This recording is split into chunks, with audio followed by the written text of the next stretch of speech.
people expect to find a museum like the Homestead in the City of Industry.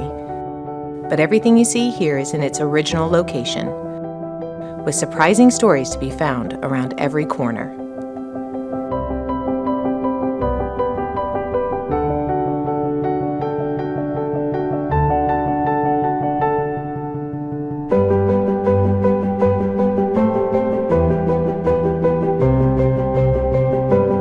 Called one of California's true historic treasures by the Smithsonian Institution, the 6-acre site features the Workman House, an 1870s country home constructed around an 1840s adobe built by William and Nicolasa Workman. La Casa Nueva, a 1920s Spanish colonial revival mansion noted for its architectural crafts, built by the workman's grandson, Walter Temple, and his family. And El Camposanto, one of the region's oldest private cemeteries. Spanish influence in the house and Mr. When people think about history, they might think of our founding fathers or of a past that they have little connection with. At the Homestead, we turn that on its head. Our stories are everyone's stories. The families who built their homes here never expected that one day this place would become a museum, but here we are, encouraging people to think about their own connections with history. Our story begins in 1841, when California was still part of Mexico. Using the old Spanish Trail, William Workman and his family, along with business partner and friend John Rowland, and dozens of others came to Los Angeles from Taos, New Mexico. In an area east of Los Angeles, on land formerly owned by the San Gabriel Mission, they acquired Rancho La Puente. The rancho expanded within a few years to over 48,000 acres. They raised cattle for their skins or hides and fat called tallow, which were valuable trade goods. Shortly after their arrival, the Workmans built a modest 3-room adobe, similar in style to this drawing.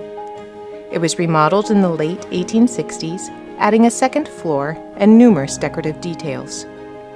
Believed to have been designed by early Los Angeles architect Ezra Kaiser, the remodeling of the structure transformed it into a modern American house. What makes it so unique, however, is that the original adobe is still part of the core structure. Today, the exterior of the Workman House is restored to its Victorian-era appearance, while the interior has been renovated for exhibit space.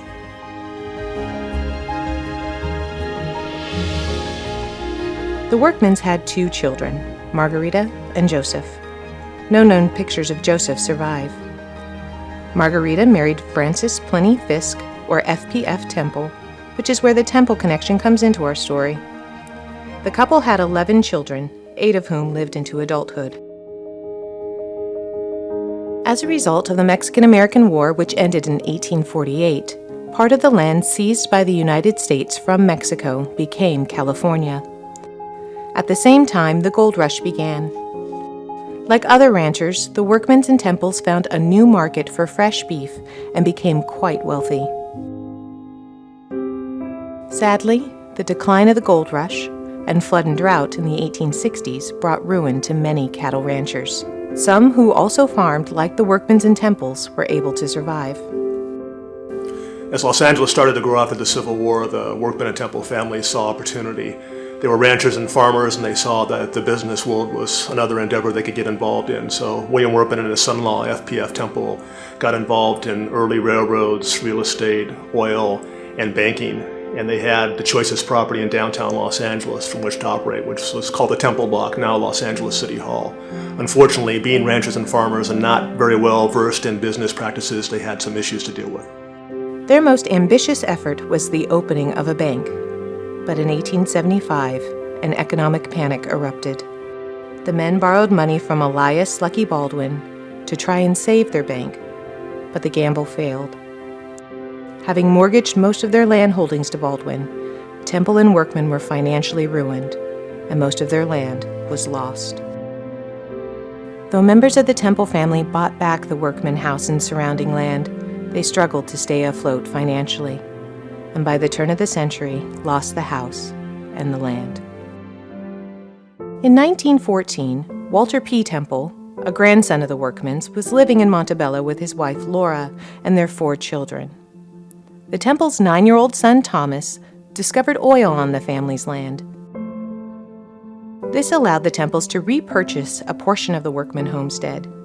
They remodeled the workman house, adding modern conveniences such as electricity and indoor plumbing, and renovated El Camposanto Cemetery, adding a mausoleum in which family members and family friend Pio Pico, the last governor of Mexican California, are laid to rest.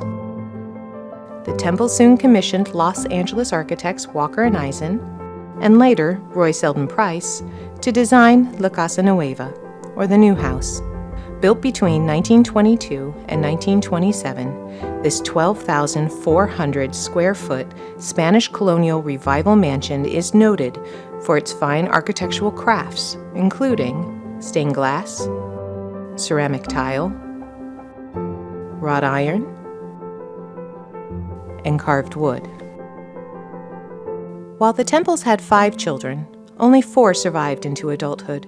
Their second child, Alvina, died as an infant. Thomas, Agnes, Walter Jr., and Edgar were often away at school during construction of the house, but letters they wrote to each other mentioned its progress. In a letter to her brother Thomas in December of 1928, Agnes wrote, "I must tell you something about Thanksgiving. The living room, dining room, and breakfast room, and part of the library have been furnished, and if you could only see the old casa now. Everything looks beautiful, and much to my surprise, the room that made up the best is the dining room. It looks palatial, so please tell Dad when you write that you heard the house looks grand. He is so happy in it and is doing his best to please us." The building of La Casa Nueva was bittersweet for the Temple family, as Laura, Walter's wife, died of cancer shortly after construction began. Along with his work at the homestead, Walter Temple was involved with walnut farming, oil, and real estate development in Los Angeles, the San Gabriel Valley, and elsewhere.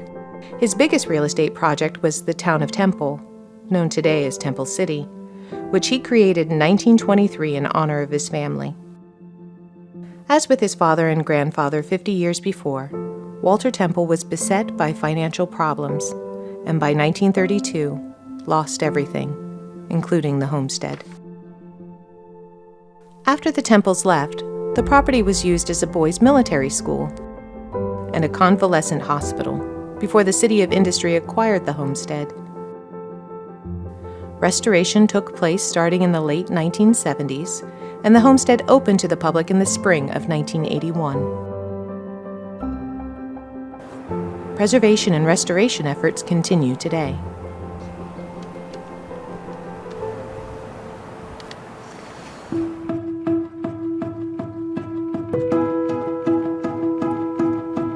The museum's collection of objects and a research library are available to the public both in person and online.